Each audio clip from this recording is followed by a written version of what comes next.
Well, friends, I'm going back to good old Ken Ham. And you may think that I'm being facetious with the good old Ken Ham part, but I'm really not because, because he says enough stupid stuff and his minions say enough stupid stuff that I will have enough material for the rest of my life to make content just on the stupid stuff that this quote unquote mystery puts out. And don't you love that? So buckle up. As usual, I have not watched this, but if his other videos are anything to go on, it's gonna be a wild ride. So, you know, hang on to your seats and let's go.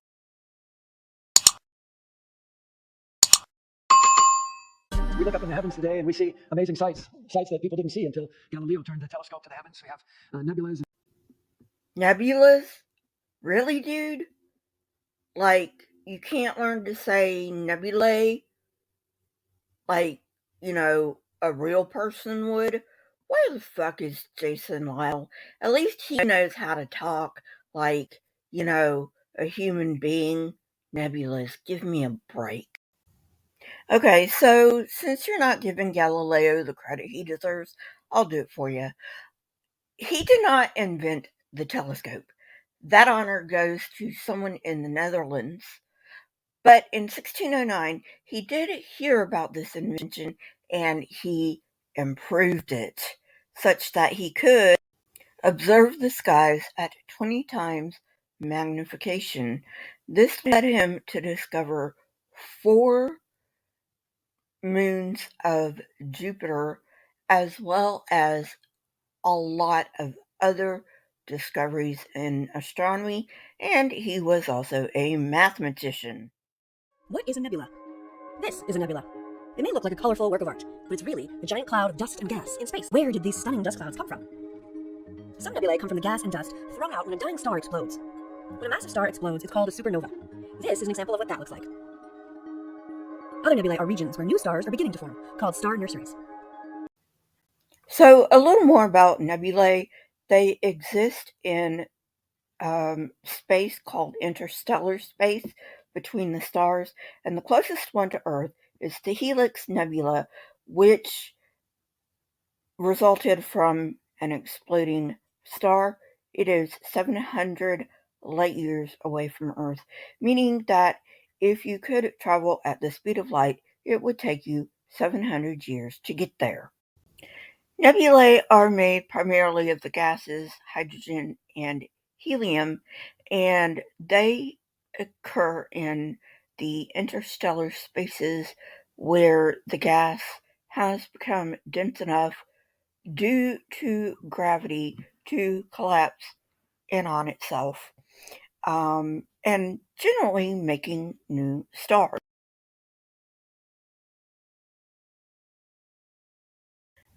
Another type of nebula exists which, instead of making new stars, has come into being because of an exploding star. There are other types of nebulae, but I'm not going to get into that because, number one, I don't know all the types. Number two, I could spend all day on this. And then when we get closer to home, we have amazing planets like Saturn and Jupiter, and the jewel of the whole universe is where we live, Earth. The jewel of the whole universe is Earth? Dude, what are you smoking? We don't even know that Earth is unique within the universe, let alone our galaxy. How can you say the jewel of the entire universe is the Earth? You fucking buffoon. What a waste. But I guess if it makes you feel better, I'll let you go on believing that an insignificant pale blue dot with insignificant creatures crawling all over it in the vast expanse of the universe is the jewel of the universe, and the universe is here to serve us. How did all those things come into existence? Knowing young earthers, you're only asking that as a thought stopping technique, but I'm actually going to answer that anyway, at least as much as I can answer it. The answer is things expanded with the Big Bang. And when I mean things, I don't mean material, because there was no fucking way there was any quote unquote material in the universe at the time of the Big Bang. Okay? The singularity was infinitely hot and infinitely dense. That's about the singularity. Now, if you're asking about what came before the singularity, we don't know. In fact, before the Big Bang makes no goddamn sense. There's a chart used in an online course at Harvard University about cosmic evolution from Big Bang to mankind. So the whole story is evolution. Well, I suppose if you're using evolution in the colloquial sense of just change, then yeah, the whole story is change, or evolution as you're calling it. But that's not the scientific definition. And you know that damn well, which means the only point of that statement is to muddy the waters so that your ignorant audience does not understand that there is a difference between biological evolution and the theories of the entire universe. And biological evolution is defined as change in allele frequency over time. And it really confuses me as to why you even bother with this cup and ball bullshit, because you already accept evolution, even if you don't want to admit that you accept it, because you accept quote unquote microevolution, which is no different than macroevolution, except on the scale of time. And that story about origins is based on a worldview that controls science today. It is the worldview that philosophers call naturalism, but it's also known by the name atheism. Naturalism is not atheism, and you know this, you fucking idiot. The only reason you're saying this is because you have a credulous audience that's going to believe anything you say. Naturalism is a philosophy. Atheism is the answer to a single question. That sole question being, does a God exist? If you answer no, or you don't know, then you are a fucking atheist. Naturalism is a philosophy. Now, let me explain something so that maybe I can pull somebody back from the edge of this nonsense. There are plenty of notable scientists who are Christians, but when they enter the lab, they are naturalists. They leave their faith at the door. And there are two assumptions controlling science today. The first assumption is that nature or matter is all that exists. Yes, science does assume that nature and matter is all that exists.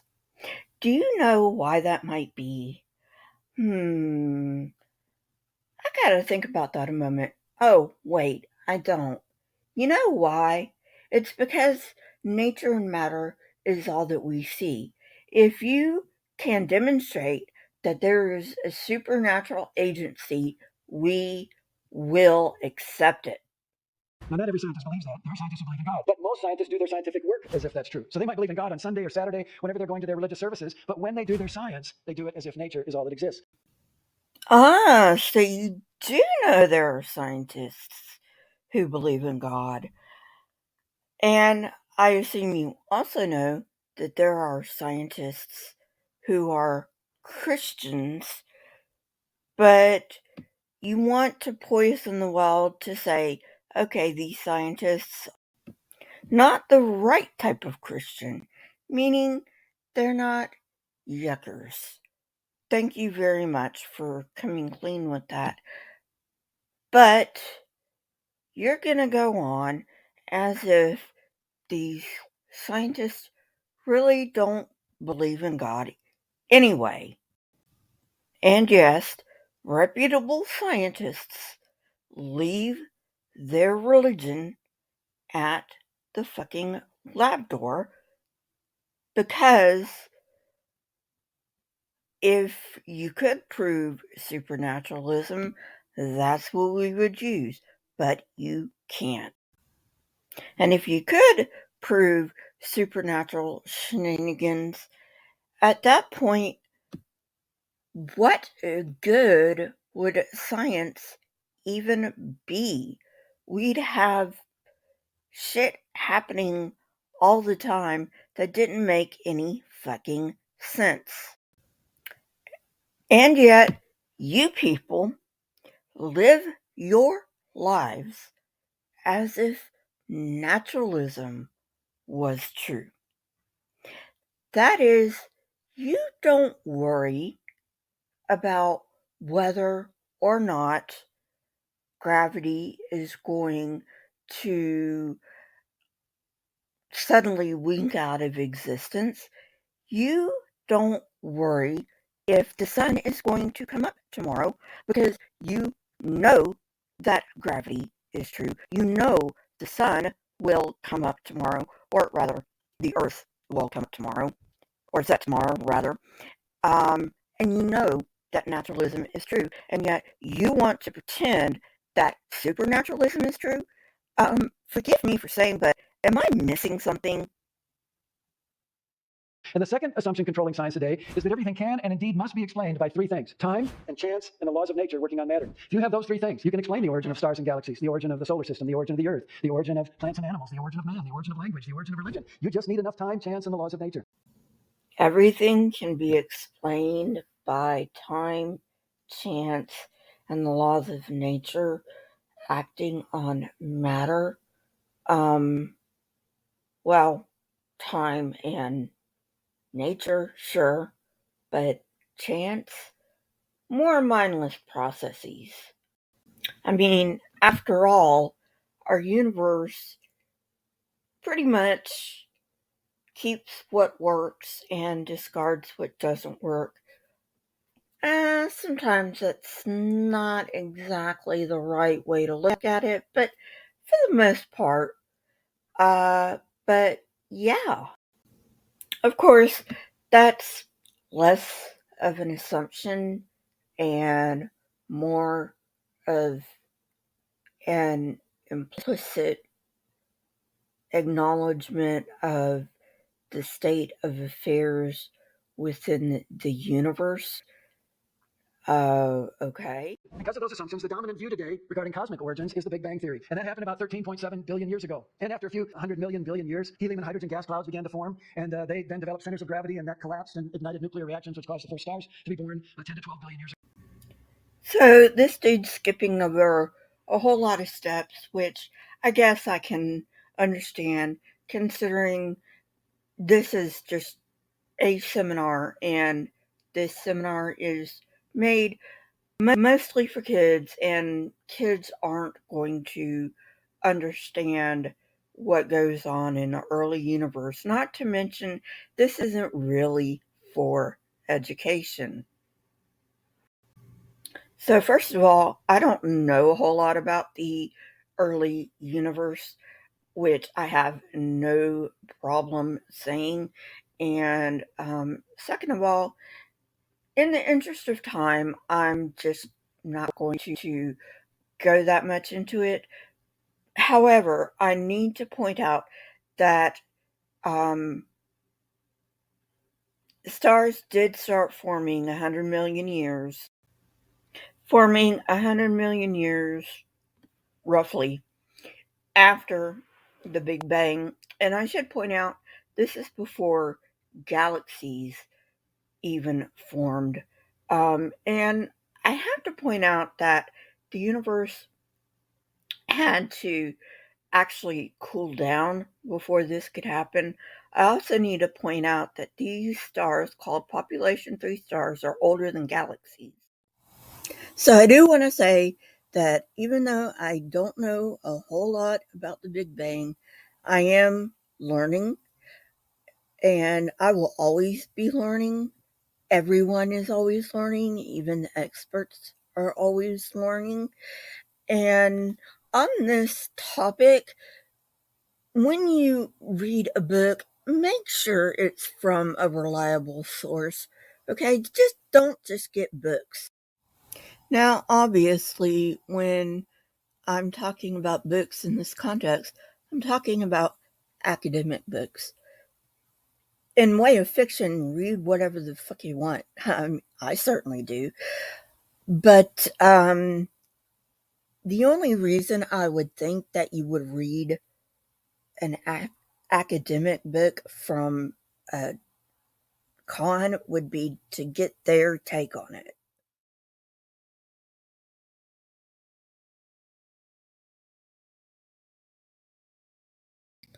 Well, friends, I don't want to induce a concussion or a brain aneurysm due to face palms, so I think that's enough stupid for today.